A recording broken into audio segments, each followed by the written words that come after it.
Welcome inside after 90 here in Monterrey, Mexico, and after a wild 180 minutes, the Reds are going through to the Concacaf Champions League semifinals for just the second time in club history. A back-and-forth affair all night long, ending 0-0 at halftime, 5 goals in the second half.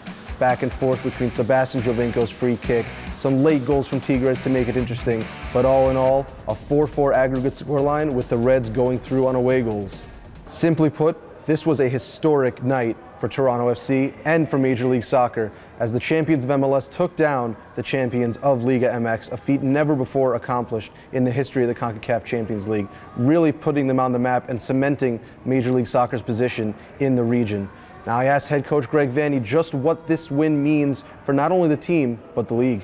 I think the MLS is evolving and evolving pretty quickly. I think it's a league that's still maturing.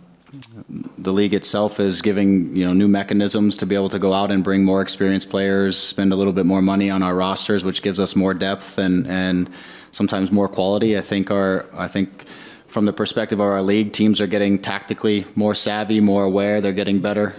The identity of our clubs is really starting to come around for some of the clubs. I wouldn't say it's necessarily all the clubs that haven't matured that much.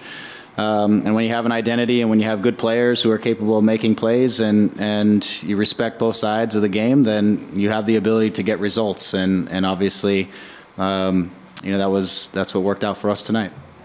So into the semifinals, Toronto FC go alongside the New York Red Bulls of MLS, beating Club Tijuana.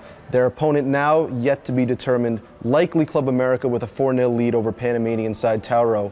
And with one eye on the semifinals, Jonathan Osorio knows the job isn't quite done just yet. I think this was a huge statement, but the statement doesn't mean nothing until we keep taking care of business in this tournament. I think no matter what, we have to win this tournament. Most people will say it was a failure. Unfortunately, that's soccer. That's what the experts are going to say and stuff. So no one's going to give us anything until we win. That's what happened last year when we won Supporters Shield and Canada Cup. We had the best regular season ever, and still people wouldn't give us the title of best team ever until we won MLS Cup. So it's similar to that.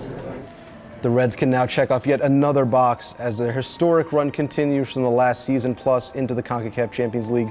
But the focus now shifts to the league in MLS play as they head to Montreal this weekend for a big rivalry match, the 401 Derby against the Montreal Impact. Be sure to catch all the action on TSN as the Reds take on the Impact this Saturday at 3 p.m.